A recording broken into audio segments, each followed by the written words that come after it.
Hello दोस्तों, good morning. आप सब कैसे हैं? उम्मीद करती हूँ आप सब बहुत अच्छे होंगे। मैं भी बहुत अच्छी हूँ। आप सभी का स्वागत करती हूँ मेरे चैनल जीवन एक सोच पे।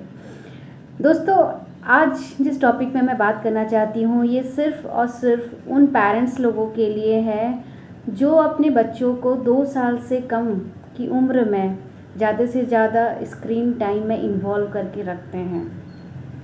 आजकल बहुत कॉमन हो चुका है कि पेरेंट्स आकर कंप्लेन करते हैं कि बच्चे पहले बहुत एक्टिव थे, बहुत कुछ रिस्पॉन्स देते थे, लेकिन अचानक से वो रिस्पॉन्स नहीं देता, अचानक से वो कुछ सुनता नहीं है, ना अचानक से वो अपनी बातों को रिस्पॉन्स नहीं कर पाता। हम कुछ कहते हैं तो उसका कंसंट्रेशन नहीं होता, वो ध्यान नहीं देता। सब सोचते हैं कि ये हुआ क्या अचानक से। दोस्तों, इस बीमारी का नाम है वर्चुअल ऑटिज़म। ये अभी कम से कम 100 में से 99% बच्चों को देखी जा रही है और उसका एकमात्र कारण सिर्फ और सिर्फ पेरेंट्स है।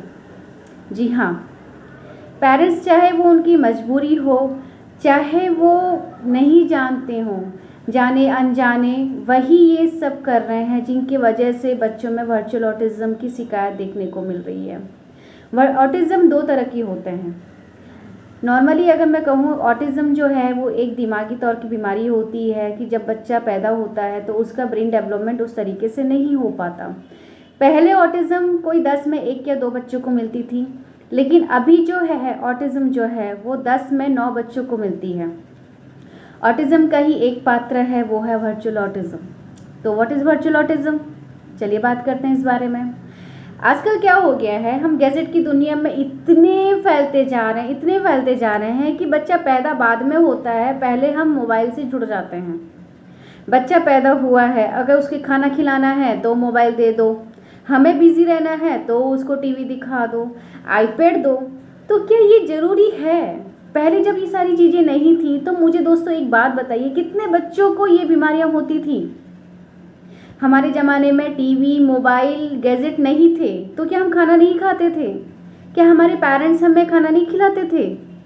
हमारे पेरेंट्स तब भी हमारे साथ टाइम नहीं देते थे, ये सच बात है। पहले के पेरेंट्स को इतना टाइम नहीं होता था, वो जॉइंट फैमिली में रहते थे।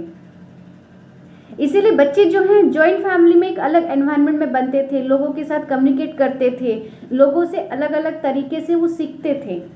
पर अब मैक्सिमम लोग जो हैं वो न्यूक्लियर फैमिली में रहने लगे हैं। कुछ अपने जॉब के वजह से आ गए हैं, कुछ अपने पारिवारिक झगड़ों के वजह से अलग हो चुके हैं।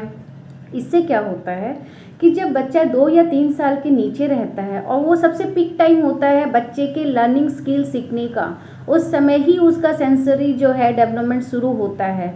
उस समय ही आप बच्चे को वो सारी चीज़ें सिखा सकते हैं जो वो सीखने के काबिल है। और ठीक वही समय होता जा रहा है जब हम उन्हें हाथ में मोबाइल दे रहे हैं। हमें कुछ काम करना है, हम बिज़ी रख दिए उसे, टीवी चला देते हैं, लेकिन हमें नहीं पता होता कि क्या ये स्क्रीन टाइम हमारे बच्चे के ब्रेन को इतना हैम्पर करता होगा। ये अभी ही कुछ महीनों से ये स्टडी देखी गई है या कुछ सालों से स्टडी देखी गई है मैं कहूँ, और यहाँ इंडिया में अभी रिसेंटली इसके ऊपर बहुत ज़्यादा काम किया जा रहा है।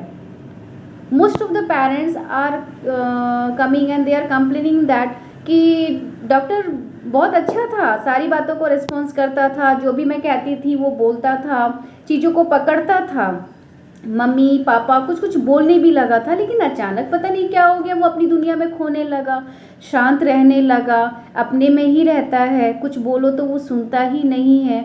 कहीं इसको कोई प्रॉब्लम तो नहीं है? नहीं दोस्तों, उसे एक्चुअली कोई भी प्रॉब्लम नहीं है। उसे जो प्रॉब्लम है वो सिर्फ और सिर्फ स्क्रीन की प्रॉब्लम है। बच्चे जितना ज़्यादा टाइम स्क्रीन से बिताते हैं उतना ही उनके ब्रेन में एक्टिविटी कम होती जाती है। नॉर्मली पेरेंट्स जो बाहर जॉब करते हैं, चाहे बोथ पेरेंट्स आर वर्किंग, वो घर में किसी बड़े के हाथ में बच्चों को छोड़ के जाते हैं या किसी मेड के हाथ में छोड़ के जाते हैं, तो वो दिन भर बच्चा क्या करेगा? हम उसे बाहर नहीं भेज रहे हैं खेलने के लिए, घर के अंदर वो क्या करता है? क्योंकि पेरेंट्स नहीं है तो बच्चों को हमें शांत रखना है तो चलो टीवी चला दो। कुछ पेरेंट्स ऐसे हैं कि चलो हमें काम ख़त्म करना है तो बच्चों को थोड़ी देर हम बैठा देते हैं, थोड़ी देर बच्चा बैठेगा तो हम हमारा काम ख़त्म कर लेंगे। ये जो धीरे धीरे धीरे, और ये बीमारी को 1 या 2 दिन में डेवलप नहीं होती है। अगर हम कहें कि बच्चे को अगर हमने सिर्फ 1-2 घंटे ही तो मोबाइल देते हैं दिन में, इससे थोड़ी ना कोई फ़र्क पड़ता है। वो 1-2 ही देखता है घंटे कुछ टीवी, दिन भर थोड़ी ना देखता है। तो दोस्तों, ये बीमारी कोई एक दिन में नहीं पलती, 1 घंटे या 2 घंटे में नहीं पलती।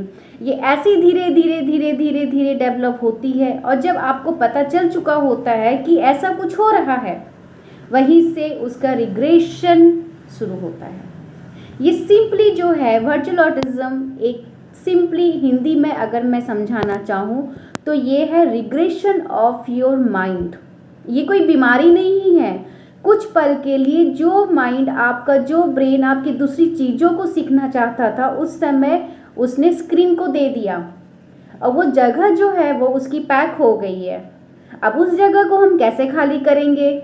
जैसे हम घर के सामानों को खाली करते हैं ना, घर स्पेस बनाने के लिए, तो वैसे ही हमें ब्रेन में स्पेस बनाना होगा, और उसके लिए सबसे पहला काम है स्क्रीन से दूरी बनाना।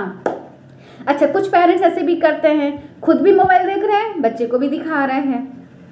आप ऑफिस जाते हैं, ऑफिस में आप मोबाइल देखते हैं, दैट इज़ ओके। आप घर पर हैं, जब बच्चा सो रहा है या बच्चा जब गेम खेल रहा है, तो आप बच्चे के साथ बिजी रहिए। आप बच्चों के साथ ज़्यादा से ज़्यादा कम्युनिकेट करिए। आप जितना ज़्यादा बच्चों के साथ कम्युनिकेट करेंगे, बच्चों के साथ खेलेंगे, बच्चे उतने ही जल्दी रिकवर होते हैं। इसकी ना कोई दवाइयाँ आज तक बनी हैं, ना इसकी कोई अलग थेरेपी है। इसकी थेरेपी सिर्फ इतनी ही है, ब्रेन में जो कूड़ा जमा हो रखा है, उस कूड़े को हमें बाहर निकालना है। और वो कूड़ा है सिर्फ और सिर्फ स्क्रीन। उसका टीवी, उसका मोबाइल, उसका आईपैड, सब कुछ बंद कर दीजिए। देखिए, बहुत जल्दी आपको वो चीज़ें वापस मिलने लगेंगी। आपको जिस पल पता चलता है कि मेरा बच्चा नॉर्मल से थोड़ा सा डेविएट हो चुका है, या कोई आपको डायरेक्शन देता है कि अरे ये बच्चा सुन नहीं रहा है आवाज़ देने से भी, आपको तुरंत अपने पास के डॉक्टर को संपर्क करना है, और तुरंत ये ध्यान देना है कि मुझे मोबाइल बंद करना ही है। आप अपने बच्चे को मोबाइल देख के अपना टाइम बचा रहे हैं, लेकिन उसका जो डेवलपमेंट टाइम है वो आप सबसे ज़्यादा हैम्पर कर रहे हैं। तो दोस्तों, ऐसा मत करिए, क्योंकि बच्चे का ब्रेन डेवलपमेंट होना बहुत ज़रूरी है, और वो तभी हो सकता है जब हम ज़्यादा से ज़्यादा टाइम अपने बच्चे के साथ बिताएं। हम बच्चे के साथ ज़्यादा बोलें, ज़्यादा खेलें, ज़्यादा उसे बाहर सोशल लेके जाएं। ठीक है, इस टॉपिक पे मेरी और भी बातचीत करनी बहुत ज़रूरी है। आज मैंने सिर्फ इसका एक पल छेड़ा है। वर्चुअल ऑटिज्म बहुत सिंपल है सुनने में, और बहुत सिंपल थेरेपी है इसको ठीक करने में। बस चाहिए आपका साथ उस बच्चे को जिस बच्चे से आप थोड़ी सी दूरी बना लेते हो। तो दोस्तों, please give your time to your child, your valuable time to your valuable kids. आज के लिए इतना ही। मैं कल आपसे वापस से मिलूँगी इसी टॉपिक पर, इसी सारांश में। तब तक के लिए नमस्कार।